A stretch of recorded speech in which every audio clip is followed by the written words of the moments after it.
Hello friends. आज हम Indian एडमिटेशन का दूसरा जो टॉपिक है मुगल एडमिटेशन उसके बारे में आज हम देखते हैं। इस चैप्टर के को हम कैसे कैसे डील करेंगे। ये जो है मुगल एडमिटेशन एक बहुत अच्छा एडमिटेशन है। आज से लगभग 600 साल पहले ये मुगल एडमिटेशन को हुआ, मतलब कि हुआ था। लेकिन आज भी हम क्यों ये पढ़ते हैं, क्यों ये हम देखते हैं, इसके बारे में देखें। कुछ तो इसकी अच्छी खामियां भी है, वो हम अपने आज के जो मॉडर्न एडमिटेशन है उसमें भी हम लोग देखते हैं। जो आप देखते हैं कि मुगल एडमिटेशन की कुछ खामियां और कुछ अच्छाइयां है, उसको भी देख के हम आगे बढ़ते हैं। चलते हैं मुगल एडमिटेशन। ये मुगल हिस्ट्री में हम लोग ज्यादा नहीं जाएंगे क्योंकि ये मेरा पॉलिटिकल साइंस या इंडियन एडमिटेशन या मतलब पब्लिक एडमिटेशन का टॉपिक है। तुम ज्यादा मुगल के इतिहास में नहीं जाके उसके एडमिटेशन की, उसके उस व्यवस्था के, शासन व्यवस्था के बारे में देखते हैं। ठीक है, तो हम लोग आगे बढ़ते हैं। देखिए, मुगल जो था, ये जो मुगल जो तुर्की मंगोलिया के परंपरा को आगे बढ़ाते थे, क्योंकि ये मंगोलिया टर्की के थे। तो ये जो शासन था ये स्वतंत्र, मतलब शक्तिशाली स्वतंत्र के अवधारणा पर रखते थे मुगल। अब यहाँ पे हम आगे चल के मुगल एडमिटेशन का क्या क्या जो अंतर है वो सभी हम लोग देखेंगे। जो यहाँ पे देखो, मुगल जो अधिक खलीफा के सत्ता को नहीं मानता था उस समय के। अब जो हम लोग को मालूम होना चाहिए कि खलीफा क्या होता है। जो आ, उस समय होता था, जो मतलब कि एक तरीका से जो मुस्लिम लीडर होते हैं जो इनको खलीफा बोला जाता है। तो वो जो जो मुगल थे ये इनको मानते नहीं थे। इनका एडमिटेशन खलीफा को एडमिशन को न मांगता था। ये इसके जैसे कि यहाँ पे बहुत सारे एग्जाम्पल है। जो चंगेज खान थे, जो वहाँ उस समय के बगदादी के जो खलीफा के, उनकी हत्या कर दी क्योंकि उनकी दुश्मनी हो सकती है या कुछ भी हो सकती हो। इसके अंदर में हम लोग ज्यादा नहीं जाएंगे। ठीक है, तो यहाँ पे जो मुगल एडमिटेशन के जो लीडर किंग हुआ करते, वो खलीफा को नहीं मानते थे। इसलिए ये मुगल शासन क्या अपने आप को खलीफा से घोषित कर दिया कि मैं खलीफा को नहीं मानूंगा, विदेश नीति को, मैं उनकी विदेश नीति को नहीं अपनाऊंगा। इसी को आगे किया उन्होंने। ठीक है, अब हम लोग देखते हैं कि यहाँ पे एक हमारा टॉपिक है बादशाह और सुल्तान का अंतर क्या होता है। सुल्तान क्या होता है? सुल्तान जो जैसे दिल्ली सल्तनत के जो लोग थे वो सुल्तान कहलाते, लेकिन मुगल एडमिटेशन के जो लोग थे वो खलीफा कहलाते थे। सॉरी, मुगल एडमिटेशन के जो लोग थे वो बादशाह कहलाते। तो सुल्तान क्या होता है? जिससे सुल्तान वो किंग हुआ करते थे जो खलीफा को मानते थे, और जो बादशाह सब जो खलीफा को नहीं मानते थे। यही दोनों के बीच का एक छोटी सी डिफरेंस है। ठीक है, तो ये बाबर क्या किया? बाबर अपने आप को बादशाह घोषित किया। इसका मतलब हुआ क्या कि वो खलीफा को नहीं मानते। उनकी जो विचार थी वो अलग हो सकती है, उनका जो ये। ठीक है, तो ये तो बाबर की होगी। उसके बाद अकबर में पहली बार क्या हुआ? राष्ट्रीय भारतीयकरण हुआ। मतलब कि जो बाबर के बाद उनकी उनके बेटा थे हुमायूं। उसके बाद अकबर में पहली बार ये राष्ट्रीयकरण होते हैं, क्योंकि यहाँ पे बहुत सारे जो पोस्ट थे उसमें इंडियन लोगों को भर्ती किया गया। ये जैसे अबुल फजल जो राजस्व के एक जो राजस्व को अ, फरमाए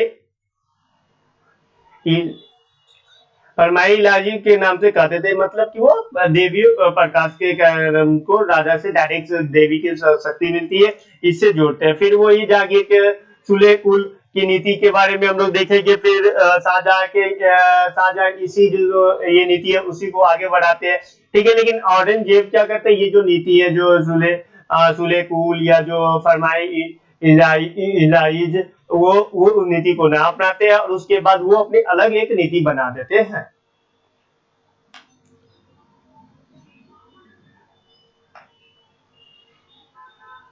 वो अपने को वो अपने को दरे अजीज, मतलब, और उसके बाद दरे इस्लाम के नाम से बता देते हैं। मतलब कि भारत को दरे इस्लाम, मतलब इस्लामों का देश बता देते हैं। उसके बाद ये सब हम लोग देखते हैं।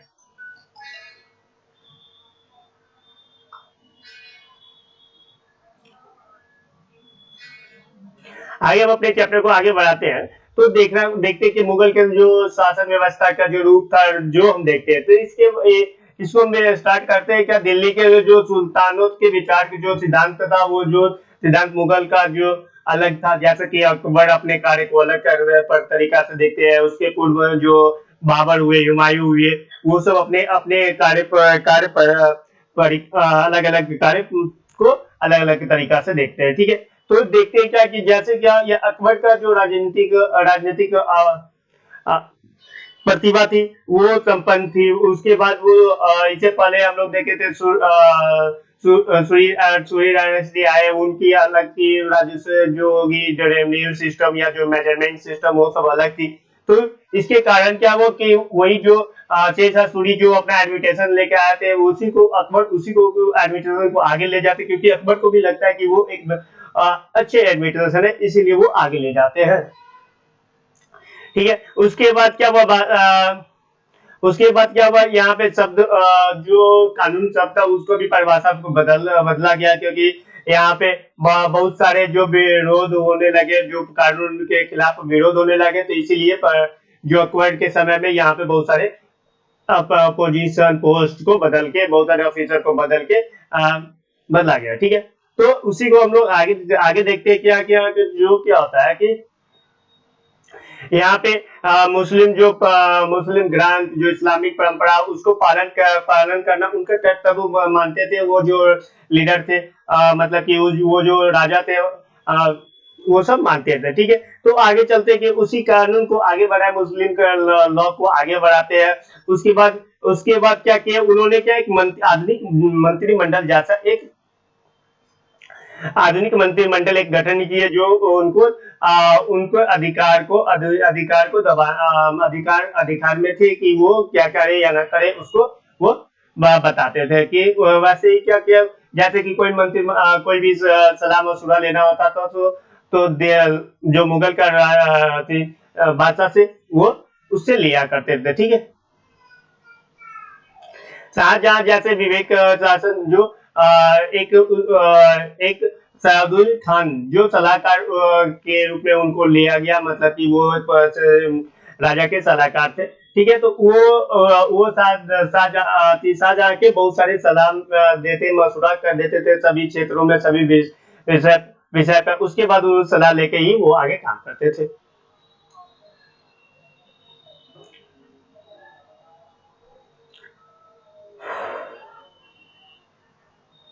इस प्रकार क्या हुआ कि अब वो तो अब धीरे धीरे जैसे जैसे मुगल एडमिनिस्ट्रेशन आगे बढ़ता गया, औरंगजेब के टाइम आया, औरंगजेब के समय के बाद वो जो देखते कि अब मुगल किंग थोड़ा कमजोर पड़ गया, फिर उसी समय क्या आते हैं कि हमारे भारत में जो अंग्रेज थे वो आ पहुंचे थे, उनके कारखाना एस्टेब्लिश हो चुका था। इसलिए इसलिए वो क्या किए कि मुगल एडमिनिस्ट्रेशन को भी अंग्रेज के लिए अलग एक लॉ लॉ लॉ बनाना पड़ा, जिससे वो अंग्रेज को अपने अंदर में कर सकते थे। ठीक है, उसके बाद क्या किए अंग्रेज को, फिर हम आगे देखेंगे कि अंग्रेज कैसे उससे मुगल को खत्म करते हैं, और उसके बाद वो अपना एडमिनिस्ट्रेशन लाते हैं। ठीक है, अब अगर मेरा अगला टॉपिक है सरदार वंश। ये इसका मतलब क्या है, यहाँ की जो सरदार सरदार हुआ करते थे, वो कोई पार्टिकुलर कंट्री के नहीं हुआ करते, जैसे कि या तुर्की, फारसी, भारतीय, मुस्लिम और हिंदू, ये सब जो मतलब कि मिनिस्टर हुआ, जो ऑफिसर हुए, ये सब अलग अलग रिलीजन, अलग अलग कंट्री के वो हुआ करते थे। इसके बाद क्या हुआ, यहाँ पे ये जो सरदार वर्ग था, वो एक तरीका से बहुत शक्तिशाली हो चुका था, क्योंकि इससे पहले क्या था कि वो संगठन नहीं थे, तो राजा के को ज्यादा प्रभाव नहीं कर पाता। लेकिन कुछ जैसे जैसे समय बीतता है, उसके वैसे वैसे ये जो सरदार वर्ग वो सब एक से सेनेटर हो गया। उसके बाद वो पूरे राजा को प्रेशर में डालने लगे। ठीक है, तो जिसके कारण क्या हुआ कि वो अब धीरे धीरे क्या हुआ, सरदार वर्ग के फिर जैसे मुगल एम्पायर गिरता जाता, वैसे वैसे सरदार वर्ग ये बढ़ता जाता, मिनिस्टर का मोनोपोली बढ़ता जाता, और राजा को आसानी से वो प्रेशराइज करके अपना काम करवा लेते थे। ठीक है, तो यही देखते हैं क्या कि उसके बाद जो सरदार वर्ग थे, ये कोई जरूरी नहीं है कि वो अगर कोई पुत्र सॉरी पिता पिता कोई सरदार है तो उसका पुत्र ही वो सरदार का वो जो पोस्ट है वो एक्वायर करे। क्यों? अगर अगर क्या होता है कि अगर उसके जो पुत्र है उस उतने योगी नहीं है, योग नहीं है, तो क्या करते थे कि वो उसके योग जो उसका बेटा को न देकर जो उसके योग जो आदमी रहते थे उसको जाके मिलता था। ठीक है, तो ये जो ज्यादातर हुआ करता था। ठीक है,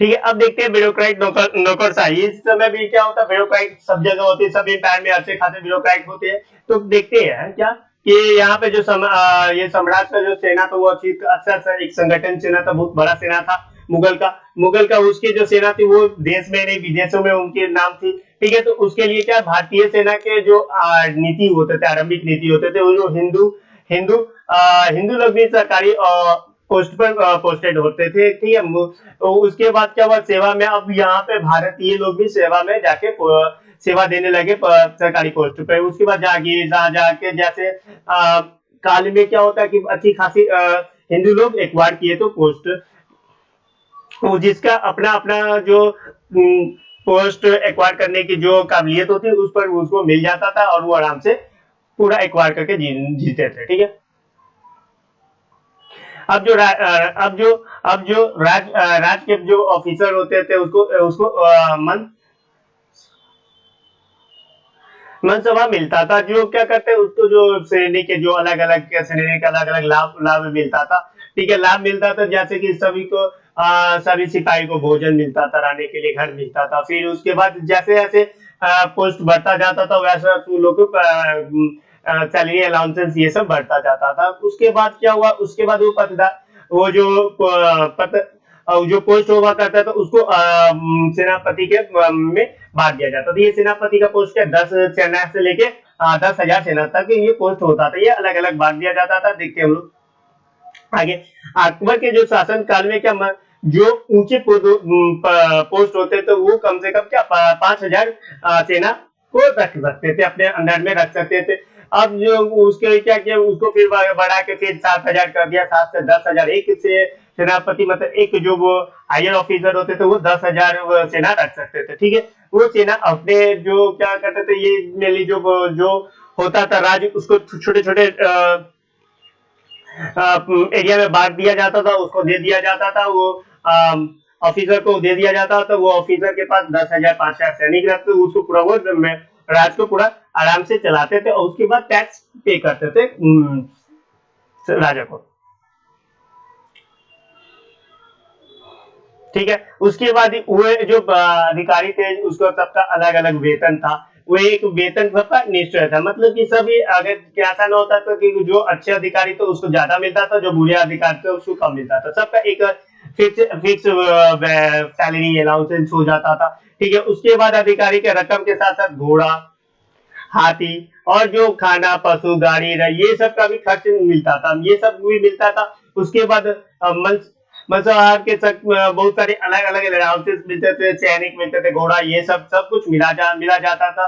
उसके बाद रहने के लिए घर मिलता था, ये सब मिलता था। ठीक है, और ये जो मनसबदारी पद था ये जरूरी नहीं है कि वो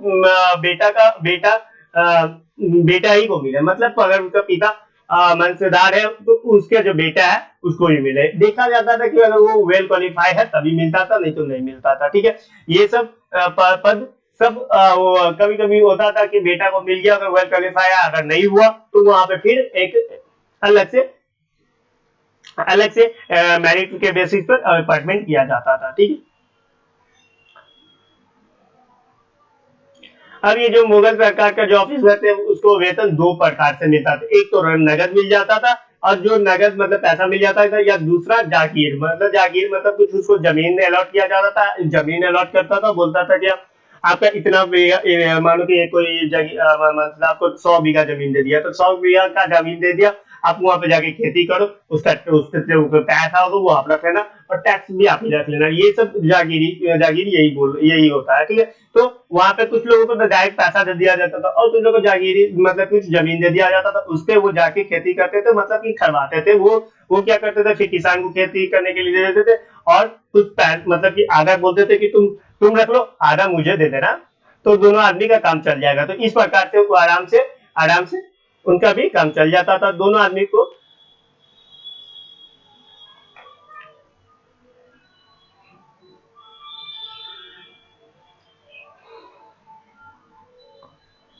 ठीक है, जागीर जागीर हम लोग देखते थे। तो अब इसके बाद क्या होता है कि उसका, लेकिन ये जो मान लेते कि कोई मंजूरदार को 100 बीघा जमीन दे दिया जाता जागीरदारी करके, लेकिन इसका मतलब ये नहीं हुआ कि वो उस जमीन का मालिक हो गया। वो जब तक वो मंजूरदार है, वो उस पोस्ट को होल्ड करते हैं जब तक उसका जमीन होगा। जैसे ही वो पोस्ट होल्ड नहीं करते हैं तो क्या होगा, जैसे वो होल्ड पोस्ट खत्म होगा, वो उनका जमीन भी खत्म हो जाएगा। वो पोस्ट, वो जमीन फिर किनको मिलेगा, जो अगला जो पोस्ट पे जो अगला जो पर्सन अपॉइंट होंगे उसको वो जमीन मिल जाएगा। फिर ऐसे करके वो होता था मतलब कि वो सिर्फ एक प्रकार के रेंट पर लेते थे, मतलब कि रेंट पर मिलता था कि वो उस पर जाके काम करे, अपने जो किसान को देके काम करवाए और दोनों आदमी आराम से बेनिफिट मिले, ये सब होता था।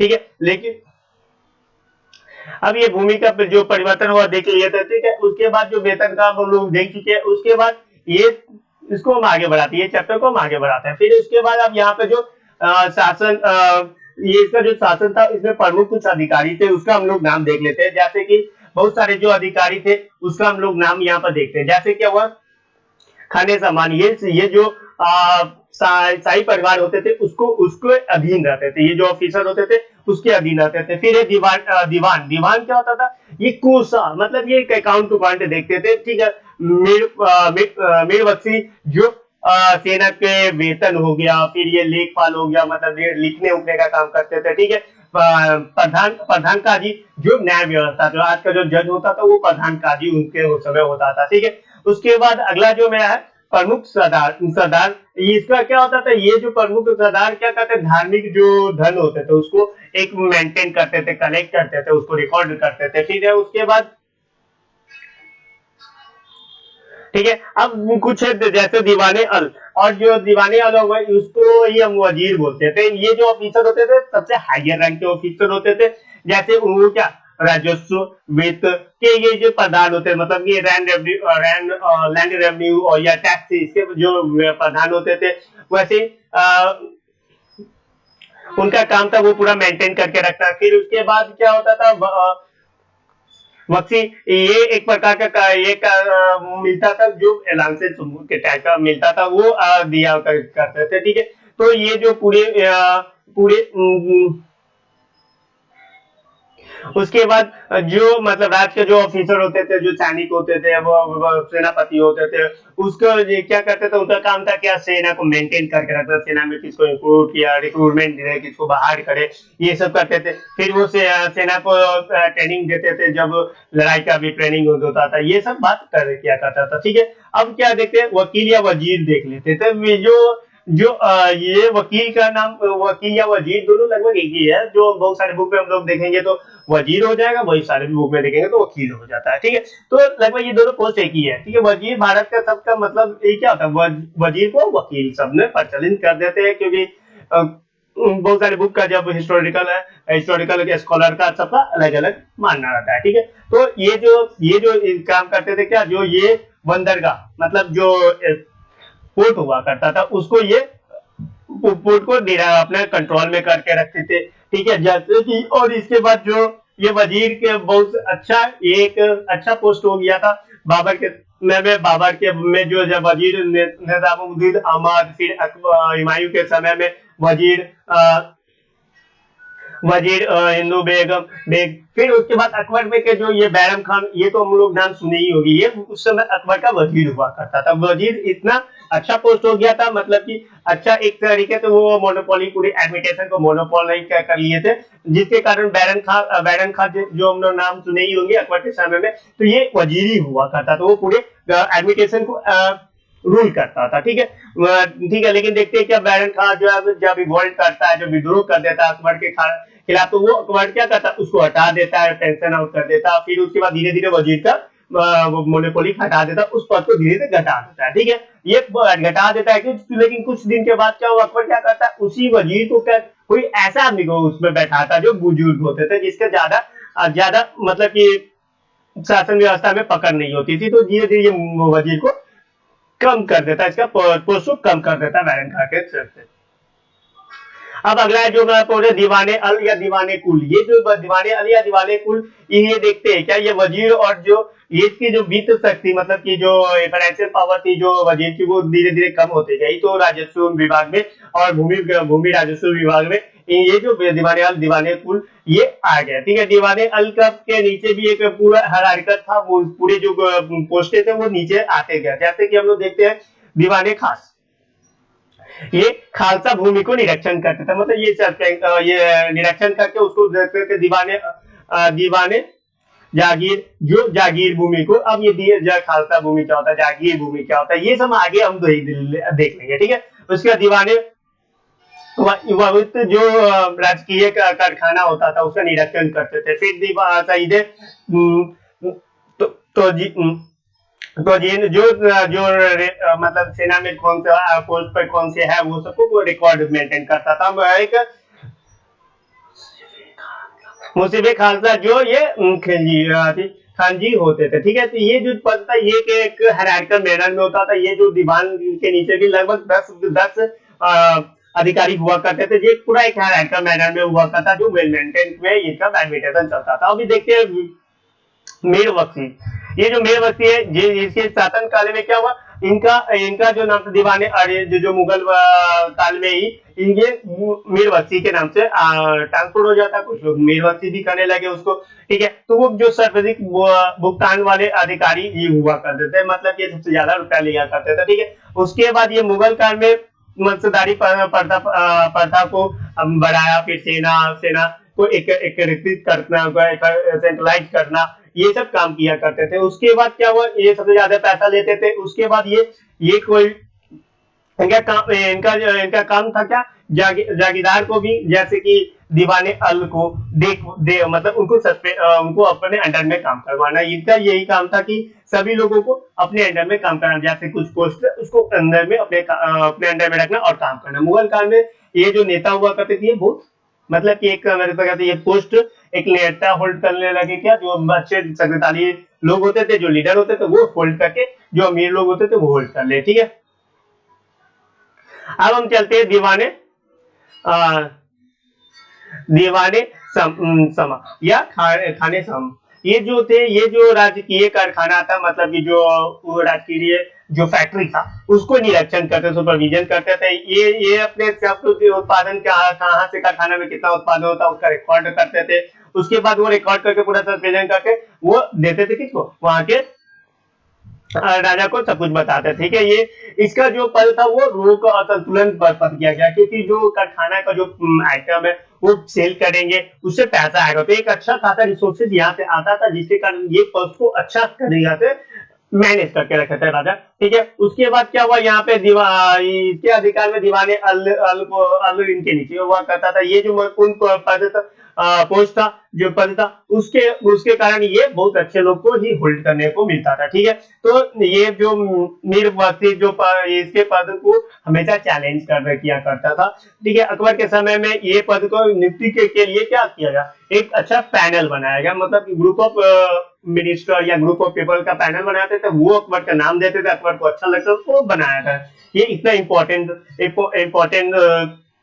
पोस्ट हो गया। जैसे कि आज सुप्रीम कोर्ट या हाई कोर्ट के कोई जज को करना रहता है, अपॉइंटमेंट करना होता है, तो क्या है, ग्रुप ऑफ पैनल बना देते गवर्नमेंट, 3-4 आदमी का पैनल बनता है, वो कुछ 5-6 आदमी का नाम देते थे गवर्नर या प्रेसिडेंट को। जैसे सुप्रीम कोर्ट के जज को अपॉइंट करना है तो प्रेसिडेंट को नाम मिलेगा, प्रेसिडेंट जो 4-5 आदमी का नाम है उसमें से एक जो अच्छा लगे वो डाल देगा। ऐसा नहीं कि प्रेसिडेंट क्या अपने मन से कोई बारी आदमी को डाले, नहीं, उसी में से वो डालेगा। वैसे ही यहाँ पर होता था, ये पोस्ट के लिए अकबर के पास मतलब कि राजा के पास जाता था, तो वो उसी में से जो अच्छा लगता था वो डाल देता था। ठीक है, सरदेशुल ये क्या करते थे, मतलब इनका जो प्रमुख जो बादशाह के जो धार्मिक धार्मिक धार्मिक जो स्कॉलर हुआ करते, मतलब जो ये एक धार्मिक स्कॉलर हुआ करते थे, जो धर्म के बारे में बताते थे। ठीक है, जो धर्म के बारे में बताते थे, वो धर्म को कैसे नियति अपनाए, कैसे वो हिंदू को ट्रीट किया, कैसे वो मुस्लिम को ट्रीटमेंट दे,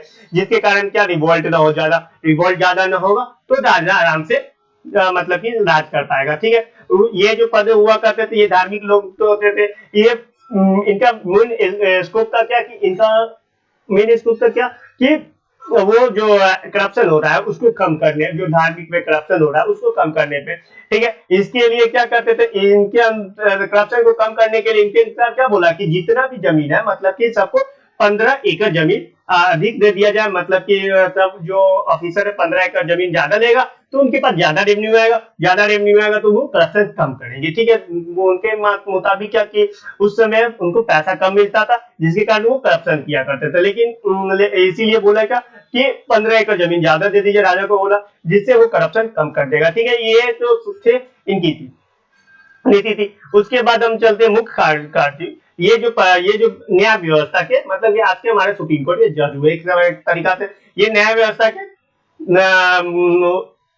हेड हुआ करते थे। इनका फिर अभी जैसे कि हम लोग में अभी देखते हैं आज सुप्रीम कोर्ट, हाई कोर्ट, सब ऑर्डिनेट कोर्ट या डिस्ट्रिक्ट कोर्ट, वैसे ही यहाँ पर भी होता था मेन मतलब कि फिर उसके बाद मतलब कि राज्य का कोर्ट, फिर डिस्ट्रिक्ट का कोर्ट, ऐसे करके ये मुख्य काजी हुआ करता है। ठीक है, मोटिव से ये जनता के क्या नैतिक आचरण को निरीक्षण करते थे, मतलब जनता को कैसा वो जनता चाहता है, मतलब कि वो न्याय कैसे चाहता है, वो धर्म कैसा अपनाना चाहता है, वो धर्म में क्या परिवर्तन चाहता है, ये इनका यही काम था। मतलब ये जब देखते थे पूरे न्याय व्यवस्था को या फिर कोई धर्म व्यवस्था को, वो देखते थे, या जो नाप तोल होता था उसको अच्छा तरह से निरीक्षण करते थे। ये एक तरीके से जासूस कर लीजिए, जासूस की तरह काम करता था कि सभी मतलब कि अगर कोई जैसे हिंदू है तो हिंदू कोई रिवॉल्ट ना कर दे, मुस्लिम है तो कोई मुस्लिम रिवॉल्ट ना कर दे, ये जाके अपना जासूस लोगों को बीच के ये पता करते थे। उसके बाद वो डायरेक्ट मुगल बादशाह को बोलता था। ठीक है, अब जो कुछ कुछ छोटे छोटे पद है जैसे मेरे मेरे आतिश, जैसे कि दरोगा हो गया, मतलब कि ये दरोगा दरोगे तोप खाना, मतलब ये तोप खाना का दरोगा हुआ करता था। दरोगे डाक डाक चौकी, जैसे कि अभी का दरोगा हो गया। मीरा तौल, जैसे कि मतलब कि प्रधान होता था। मीरा वड़ी वड़ी, जैसे कि जो जल सेना होती थी उसका प्रधान होता था। मीर वर्सी, जो वन डायरेक्टर होते थे, जो फॉरेस्ट होते थे उसका प्रधान होता था। उसके बाद अच्छे शाही, जैसे समाचार क्या होता था, मीरा अर्जित, जो ये बादशाह को मतलब कि अर्जित करता था। ठीक है, उसके बाद हम लोग चलते हैं, अब हम लोग चलते हैं कि प्रांत प्रशासन मतलब डिस्ट्रिक्ट एडमिनिस्ट्रेशन की, और ये जो एडमिनिस्ट्रेशन था वो नेशनल लेवल के एडमिनिस्ट्रेशन था। अब हम डिस्ट्रिक्ट एडमिनिस्ट्रेशन की ओर चलते हैं। ठीक है, तो बाबर के समय में ये जो छोटे छोटे जागीर में बांट दिया गया था, तो वो प्रांत में बांट दिया गया, तो दिया मतलब वो पूरे राज्य को छोटे छोटे डिस्ट्रिक्ट में बांट दिया गया, जागीर में बांट दिया गया। ठीक है, तो हुमायूं भी उसको ही प्रभावित किया, इसमें कोई कदम नहीं उठाया। फिर शेरशाह सूरी जो इसको और क्या कहते हैं, सेंट्रलाइजेशन पावर को मजबूत करते हैं, डिस्ट्रिक्ट एडमिनिस्ट्रेशन को मजबूत करते हैं शेरशाह सूरी। उसी को वही शेरशाह सूरी जो एडमिनिस्ट्रेशन को मजबूत करते हैं वही अकबर फिर लेके आता है, मतलब उसमें चेंज नहीं करता है। ठीक है, उसके बाद क्या कहता है, वही डिस्ट्रिक्ट एडमिनिस्ट्रेशन को ज्यादा जोर देते हैं, अकबर भी ज्यादा जोर देते हैं। ठीक है, तो इनके समय क्या था, 12 को प्रांत में बांट दिया, जैसे कि आगरा, दिल्ली, इलाहाबाद, अवध,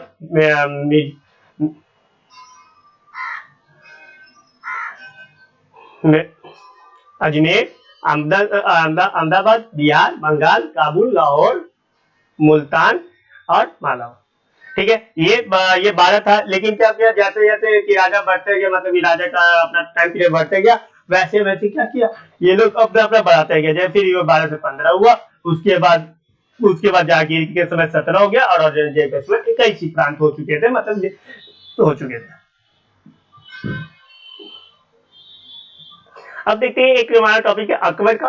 अकबर के प्रशासनिक नीति के दो बात पर वो डिवाइड किए थे, मतलब अपना अकबर एडमिनिस्ट्रेशन दो बात पर डिवाइड किए थे। एक क्या किए थे, प्रशासनिक को सेंट्रलाइज कर दिए थे। उसके बाद एक क्या किया था, रोकते और संतुलन, मतलब कि वो जो एडमिनिस्ट्रेशन था उसको एक बैलेंस के रूप में किया था। पहला तो क्या क्या, वो जो एडमिनिस्ट्रेशन को सेंट्रलाइज कर दिया, वो सेंट्रलाइज हो गया, और उसके बाद बैलेंस बनाने की कोशिश करते हैं। तो ये जो प्रांतीय प्रशासन के में क्या एक सेंट्रलाइज प्रशासन होता था, मतलब केंद्रीय प्रशासन होता था, जो प्रांत के जो जैसे प्रमुख निजाम, सूबेदार और सूबेदार, और उसके बाद हुआ करते थे ये जो सूबेदार के जो उच्च अधिकारी हुआ करते थे, ये निजाम और सूबेदार, ठीक है। उसकी नियुक्ति डायरेक्ट बादशाह से हुआ करती थी, और सूबेदार के कार्य आमतौर से 3 साल का हुआ करता था, ठीक है।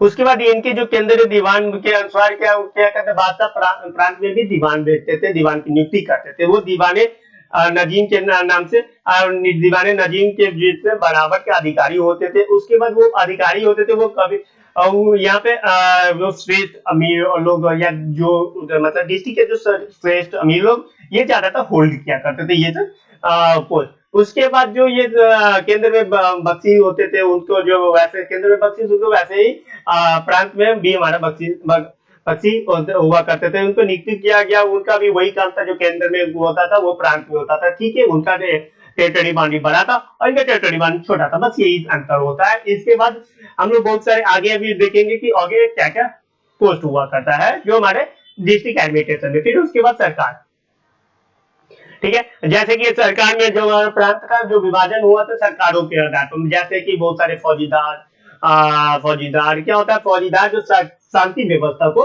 देखभाल करता है। उसके बाद अगला हो गया हमारा अमल गुंजार, जो भू राजस्व मतलब लैंड रेवेन्यू के एक सबसे इंपॉर्टेंट अधिकारी होते थे। वो कभी कभी सरकार के फौजीदार भी हुआ करते थे। मतलब कि जैसे कि आज भी होता है कि जब पोस्ट ऑफिसर कम हो जाते थे, एक पोस्ट पे ही मतलब कि एक आदमी 2-3 पोस्ट होल्ड करने लगते, वैसे ही यहाँ पर भी हुआ करता। फिर उसके बाद खजानदार, जो सरकार के जो खजाना का निरीक्षण करते थे, मतलब जो ट्रेजरी होता था उसको निरीक्षण करते थे। यहाँ पर ओनली 3 वो होते थे, फौजीदार, आलमगुजार और खजानदार, ये तीनों होते थे। अलग अलग इनको बता चुके हैं। उसके बाद यहाँ पे परगना, परगना क्या होता था, मतलब कि डिस्ट्रिक्ट में डिस्ट्रिक्ट का ये जो डिस्ट्रिक्ट एडमिनिस्ट्रेशन उसको डिवाइड कर दिया जाता था, उसको परगना कहा जाता है। परगना में जो निम्नलिखित अधिकारी होते थे, जैसे कि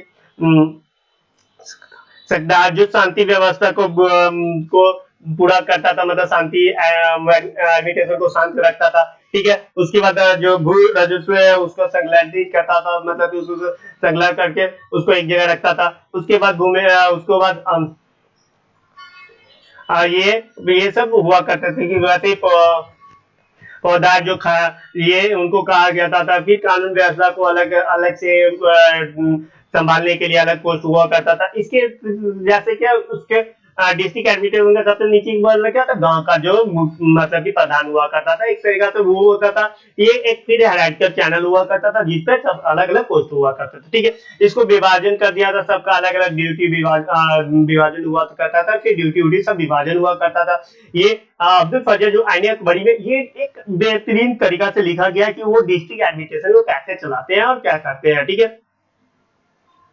अब बादशाह एडमिटेशन, उसके बाद आगे चलते बंदरगाह एडमिटेशन। उसके उसमें क्या हम पहले बता दें कि बंदरगाह एक इंपॉर्टेंट सोर्स है हमारे रेवेन्यू सिस्टम का। उसके लिए यहाँ पे जैसे कि जो प्रांत के अधिकारी होते थे वो स्वतंत्र होते थे, और बंदरगाह एक गवर्नर रूल करते थे। मतलब कि जैसे कोई बंदरगाह हो गया, जैसे कि कोलकाता आज भी हमारा पोर्ट है, उस समय कभी था, तो उसको एक गवर्नर विशेष रूप से करते थे। मतलब कि अगर गवर्नर, जैसे बंगाल का जो अलग अलग अलग रूरल एडमिटेशन जो पूरा बंगाल देखा, लेकिन वो बंदरगाह नहीं देखा, तो वहां का एक विशेष पोस्ट होता था जो गवर्नर होता था, वो डायरेक्ट कंट्रोल करता था। राजा कंट्रोल करता था। वहां का जो बंगाल का जो ऑफिसर लोग होते उसको कंट्रोल नहीं कर पाता था, ठीक है। तो ये यहाँ पे क्या होता है, ये पद का फिर नीलाम ही होता था। ये क्या होता था, राजा क्या करते थे, इसका नीलाम कर देते थे, डायरेक्ट बेच देते थे। जैसे कि वो बेच के वो अपना एक बार पैसा ले लिया, 1 साल के लिए बेच दिया, उतना फिर वो जो टैक्स कलेक्ट करेगा वो बंदरगाह का गवर्नर को दे दिया जाता था। इस प्रकार से ये हुआ करता, ठीक है।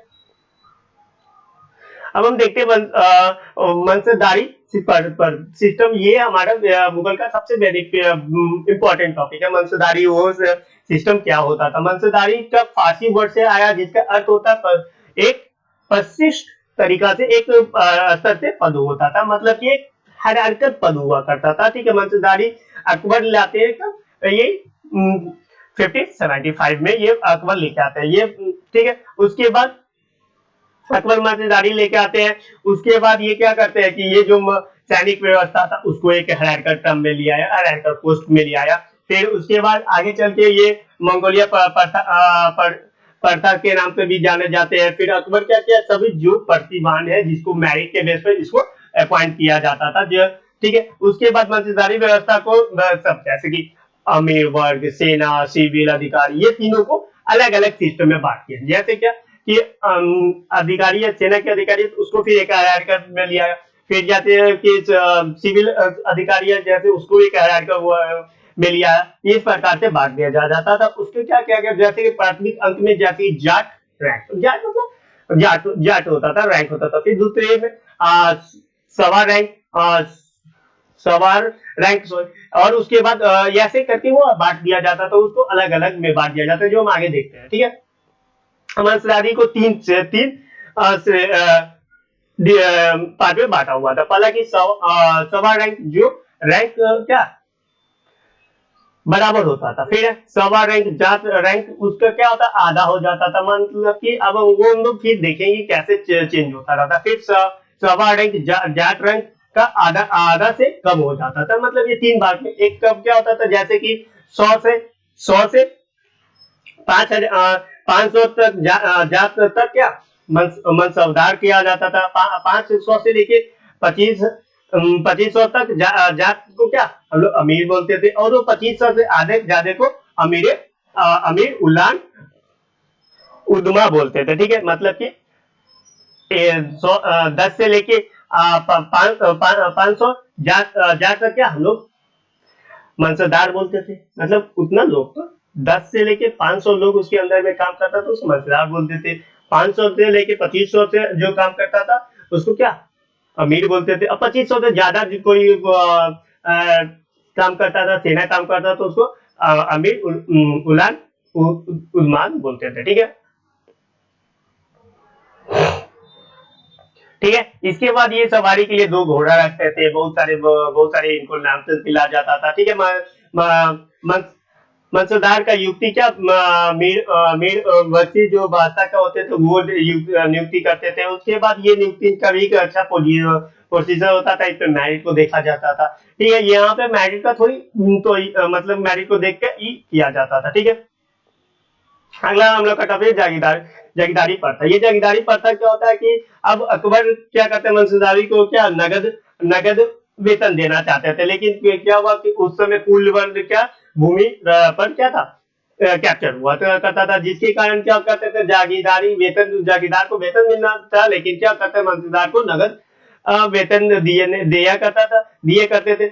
जिसके कारण जागीरदार क्या किए कि नगद में उससे पैसा लिया करते थे, जिसके कारण वो वेतन उसको दे पाए, ठीक है। जागीरदार की अनुमति के बिना कोई काम मतलब कि कोई टैक्स उससे नहीं लिया जाता था। मतलब कि जागीरदार पैसा देता था, उसी को मंसूरदार को पैसा मिलता था, ठीक है।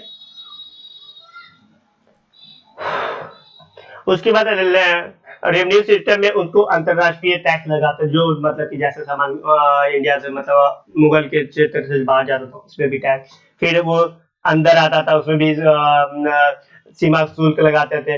इसके बाद क्या करता, इससे क्या होता था, उनको पैसा मिलता था, उसके आधार पे ही कटौती के बाद क्या करता था, जो पैसा मिलता था उस पैसा को डायरेक्ट रेवेन्यू में नहीं डालते, उसको उतना जो ऑफिसर को जो अलाउंसेस या सैलरी चाहिए उतना वो निकाल के रख लेते थे। उसके बाद वो सैलरी वो खजाना में डालते थे। जैसे कि उनका वेतन क्या था, 1/4, मतलब कि अगर 4 रुपया लेते थे, एक रुपया वो अपने पास रखेगा, 3 रुपया राजा को दे देगा। ये काम था क्या कि डायरेक्ट टैक्स उसके पास नहीं जाता था, पहले काट के अपना निकाल लेते फिर जाता था। जिसके कारण क्या होता था कि वो लोग भी ज्यादा ईमानदारी करते थे, बोलते थे कि हम ज्यादा जितना टैक्स कलेक्ट करेंगे हमको उतना मिलेगा डायरेक्ट। अभी क्या होता है, अभी का ऑफिसर जैसे कोई रेवेन्यू ऑफिसर है, उसको 50,000 60,000 का मैसेज फिक्स कर दिया, तो वो रेवेन्यू ऑफिसर क्या करता है कि उतना कमीशन के उसको मिलता नहीं है ज्यादा, तो इसलिए क्या करते हैं वो रेवेन्यू ऑफिसर ज्यादा काम नहीं करते हैं मेरे ख्याल से, ज्यादा वो छापा नहीं मारते, इनकम टैक्स रेट नहीं मारते, जिसके कारण उनको नहीं मिलता है। लेकिन क्या था, तो उस समय ज्यादा वो इनकम टैक्स ऑफिसर क्या ज्यादा रेट मारते थे, ज्यादा पकड़ के लाते थे, उनको ज्यादा मिलता था पैसा, तो इसीलिए क्या करते थे वो ज्यादा काम करते थे मेरे ख्याल से।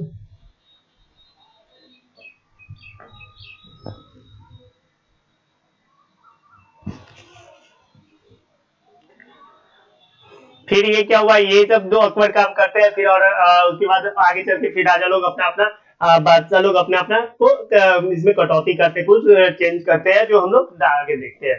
ठीक है, अब इक्ता और जागीर में क्या अंतर है ये देख लेते हैं। इक्तादारी का संबंध क्या इक्ता प्रशासन से जुड़ा जाता है, किंतु जागीरदारी का संबंध जो कामकाज जो अधिकारिता उसके हाथ में था। जागीरदारी केवल क्या जो लैंड के रिव्यू के सिस्टम को ये नहीं देख पाता, तो दूसरे जैसे काम भी करता था, लेकिन इक्तादारी जैसे कि काम अलग अलग करता था। ठीक है, तो उसके बाद ये केंद्र खजाना में भेजा जाता था, तो पैसा जो था वो केंद्र खजाना में रकम अतिरिक्त रकम भेजा जाता था, भेजा जाता था। तो उसके बाद अब इस वेतन को क्या जो जागीरदारी है उसका जो निम्नलिखित प्रकार होते थे, जैसे कि जागीरदारे तत्व जो वेतन के रूप में उनको जागीरदार को दिया जाता था। एक उसके बाद मसरूफ जो व्यक्ति को जो जागीरदार किसी व्यक्ति को दिया जाता था, कौन जो जागीरदार को दिया जाता था लाइसेंस के रूप में दिया जाता था। ठीक है, जैसे कि इनामे जागीरदार जैसे कि जो पद पर है जो कार्य कर रहा है उसके बाद कुछ विशेष अलाउंसेस के रूप में दिया जाता था। ये सब अलाउंसेस है, मतलब कि सैलरी एक बार मिल गया उसके बाद ये सब अलाउंसेस दिया जाता था, वो बेहतर काम करे, करप्शन कम करे। ठीक है, और वेतन जागीरदार जो जागीरदार या राजपूत जो जागीरदार राजपूतों को दिया जाता था, जो अपने क्षेत्र में अच्छा काम करते थे उसको दिया जाता था। ठीक है, तो उसके बाद जो जागीरदार को क्या ये का भी पोस्ट फिक्स था, वो लगभग 3 साल तक काम किया करते थे, वो लगभग क्या 3 साल तक काम किया करते थे। ठीक है, उसके बाद क्या होता कि वो उनके उनके काम में कोई ज्यादा ज्यादा हस्तक्षेप नहीं करता था, डायरेक्ट वो बादशाह से रखते थे। ठीक है, इसके अतिरिक्त क्या होता था कि जो उनको बहुत सारे अलाउंसेस के रूप में मिलता था, जैसे कि जागीरदार जो हिंदू हिंदू को अच्छा अलाउंसेस मिलता था। ठीक है, उसके बाद जो जागीर के समय मंत्रीदारी प्रथा को आगे बढ़ाया, फिर वो क्या किया बहुत सारे चेंज करने लगे। ठीक है, उसके बाद शाहजहां के समय में बहुत बहुत अच्छा चेंज होता है क्या कि उनकी जो वेतन होती है उसका नाम को बढ़ा देता है, जैसे कि उनका वेतन क्या 10, 8, 6 महीना और 5 महीना के रूप में दिया जाता था, मतलब कि उनको प्रति महीना वेतन नहीं मिलता था, वो 10 महीना का वेतन एक बार मिलता था, 8 महीना का, 6 महीना का, 5 महीना का वेतन मिलता था, जिसके कारण वो आराम से जीवन यापन करते। ये हिस्टोरिकल स्कॉलर सब अलग अलग वो महीना बोलते हैं। ठीक है, जागीरदारी पर जागीरदारी संकट के कारण क्या हुआ कि यहाँ पे बहुत सारे प्रॉब्लम भी आती है, जिसके कारण जो बहुत सारे स्कॉलर अपने अपना जो बात बताते रहते हैं, ये भी एक महत्वपूर्ण कारण हो जाता है मुगल का पतन का। ठीक है, जागीरदारी संकट अब क्या होता है, ये आर्थिक संकट के रूप में हो जाता है, क्योंकि जब आर्थिक मतलब जब कमजोर हो जाएगा, जो मुगल एडमिनिस्ट्रेशन कमजोर हो जाता है, इसलिए जागीरदारी भी कमजोर हो जाता है, उनका टैक्स कलेक्शन नहीं हो पाता था, जिसके कारण वो बहुत सारी मुश्किलों का सामना करना पड़ गया। ठीक है, उसके बाद क्या किया वो लोग कि एक गुट बना लिए और उसके बाद राजा को प्रेशराइज करने लगे, ये भी कमजोर ये भी था। उसके बाद जो उनका जो हायरार्किकल मैनर था वो भी क्या हुआ कि एक जगह हो गया और राजा को प्रेशराइज करने लगे, जिसके कारण ये गुटबाजी करने के कारण जागीरदार में संकट होने लगा। फिर औरंगजेब क्या करता है, बहुत सारी जागीर भूमि को और उनको क्या करता है कि वो हटा देता है, खालसा भूमि को ये सब को हटा के वो सब डायरेक्ट कैप्चर कर लेता है, ये सब भूमि को जो दिया जाता है वो कैप्चर कर लेता है। ठीक है, और ये गांव के संबंध में क्या हुआ, मुगल अपराध को रोकने के लिए बहुत सारे लॉ बनाया, लेकिन क्या हुआ गांव में अपराध नहीं रुक पाया, जिसके कारण क्या हुआ गांव के लोग को क्या जो लोग थे वो बहुत गुस्सा होने लगे सम्राट के, जैसे कि बहुत सारे चोरी बढ़ने लगी, चीज क्या वो चीजों का मूल्य बढ़ने लगा, माप तौल की जांच में गड़बड़ी होने लगी। उसके बाद क्या होता था घरों सड़कों नागरिक पर क्या हुआ, तो मतलब कि सुरक्षित नहीं होते थे, घर में क्या चोरी बढ़ने लगा, सड़कों पर लूटपाट होने लगी। उसके बाद क्या हुआ, ये सब क्यों होता है, क्योंकि जागीरदारी सिस्टम में कामयाब हो जाती है। फिर अधिकारी थे जो घूस लेने लगे और अच्छे तरीके से जांच नहीं कर पाते थे, ये सब होने लगे। फिर बैल भैंसी ऊंट की हत्या को रोकना चाहा, लेकिन वो भी नहीं हो पाया। फिर उसके बाद ये सब होते रहा। ठीक है, ये सब गांव का प्रॉब्लम हो चुका। फिर शहर में भी ऐसे ही प्रॉब्लम होने लगे कि जैसे कि फौजीदार थे, वो अफसर थे, वो फौजीदार ने क्या किया, अपना नाम से पता चलाने लगे, मतलब कि अपने नाम पे कुछ अलाउंसेस को यूज करने लगे, अपने नाम को यूज करके और अपना पर्सनल बेनिफिट के लिए काम करने लगे, जिसके कारण क्या हुआ, यहाँ पर शहर में भी अहिंसा होने लगा कि आदि लोग भागने उड़ने लगे, अच्छा से डकैत, मतलब डकैत को अच्छा पब्लिसिटी नहीं मिल जाता है, तो मतलब कि डकैती करने का ये सब काम होने लगा, जिसके कारण क्या होता है कि शहर में भी अब लूटपाट मच जाती है। ठीक है, अब न्याय व्यवस्था देख लेते हैं। ठीक है,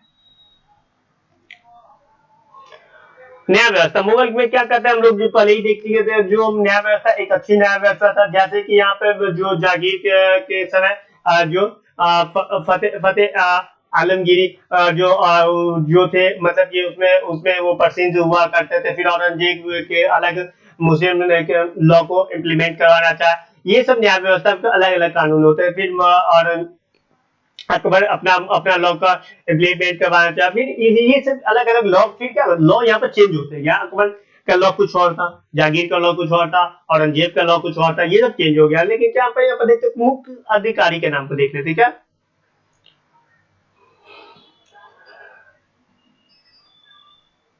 जैसे करण जो मोहम्मद साहब सुना करते थे, हकीम जो मतलब कि सभी बातों को सुना करते थे, निकालते मतलब कि एक आउटकम निकालते थे, जैसे एग्जाम जो क्या भिन्न भिन्न क्षेत्र के मतलब कि विद्वान हुआ करते थे। फिर एक हुआ जो मिले जुले मतलब कि अधिकारी मिले जुले न्याय व्यवस्था को देखा करते थे, ये हो गया। इसके बाद क्या हुआ यहाँ पे, क्या अब इस देश को क्या हुआ, देश में बहुत सारे चोरी उड़ी बढ़ने लगी थी, हम लोग देखते थे। फिर क्या हुआ, यहाँ पे जो न्याय व्यवस्था पहले तो बनी बहुत बढ़िया थी, लेकिन क्या हुआ, जैसे जैसे मुगल राजा लोग कमजोर होते गया, यहाँ पर चोरी उड़ी चलने लगी। ठीक है, यहाँ पे जो क्या था, दीवान लोग थे, वो भी क्या किए, अभी यहाँ पे करप्ट हो चुके थे वो लोग भी, अब यहाँ पे कुछ ज्यादा मोनोपोली करने लगे, जिसके कारण हिंदू पक्ष और दूसरा मुस्लिम पक्ष का न्याय व्यवस्था में भी बहुत बदलाव होता है। हिंदू पक्ष और मुस्लिम पक्ष में भेदभाव किया जाता था, दोनों का न्याय व्यवस्था अलग था। ठीक, उसके बाद यहाँ पे फौजीदार का मुकदमा पे मुस्लिम कानून लगातार लगाया जाता था। उसके बाद अब यहाँ पे दोनों डिफरेंट हुआ, अब काजवे उल कुलजान जो प्रधान काजी थे, जो न्यायाधीश थे, मतलब अभी के हाई कोर्ट के चीफ जस्टिस हुआ करते थे। ठीक है, ये प्रांत में ये जो इनका जो पूरा टेरिटरी बाउंड्री था, तो पूरे होल सिस्टम हुआ करता था। ठीक है, उसके बाद काजी हिंदू और मुस्लिम दोनों के दीवान और फौजदारी मुकदमा के को फैसला करता था, मतलब वो हिंदू को भी न्याय देते थे, मुस्लिम को भी न्याय देते, दोनों कानून उनको मालूम था, हिंदू लॉ भी था, मुस्लिम लॉ दोनों को मालूम था। उसके बाद वो न्याय देते थे, वो ईमानदार हुआ करते थे, तभी वो ये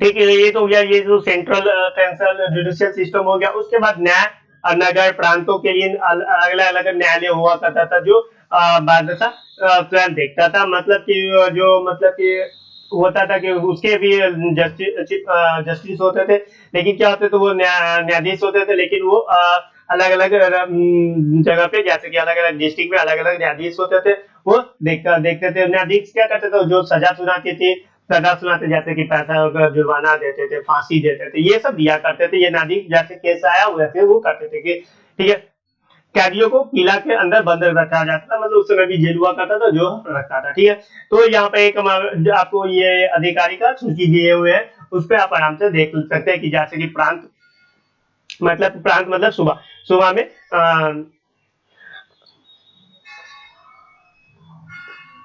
शिव सलाह जो मुख्य कार्यकारी होते थे, उसके बाद दीवान होते थे, दीवान क्या जो राजस्व प्रभारी होते थे, बख्शी जो सैन्य प्रभारी होते थे, फिर उसके बाद जिला जिला सरकार में क्या होता है, फौजीदार जो पास डिस्ट्रिक्ट एडमिनिस्ट्रेशन प्रधान हुआ करते थे, फिर आलम या जो राजस्व के होते थे, कोतवाल जो कानून व्यवस्था को देखा रख रखाव करता है, उसके बाद जिला के नीचे परगना था, जो सिकरदार जो हमारे जिला एडमिनिस्ट्रेशन के मुख्य हुआ करते थे, वो फौजीदार या कोतवाल के कर्तव्य मिलता जुलता रहता था। फिर अमीर कानून जो राजस्व कानून को जो राजस्व अधिकारी होता था, फिर गांव में हमारा जो हो गया जो मुखिया, अभी का जो उस समय का क्या होता है, मुख मुकदम उसका पटवारी मुंशी होता है, उसके बाद नीचे चौकीदार होता था। ये लगभग हमारा मुगल एडमिनिस्ट्रेशन हो गया। आप आशा करता हूँ कि आपको ये अच्छा लगा होगा। ये जो नोट्स है वो हम आपके डिस्क्रिप्शन बॉक्स में मिल जाएगा आपको ये नोट्स। और उसके बाद अगर अगर कोई कमेंट हो या सजेशन हो तो हमको बता सकते हैं। जय हिंद।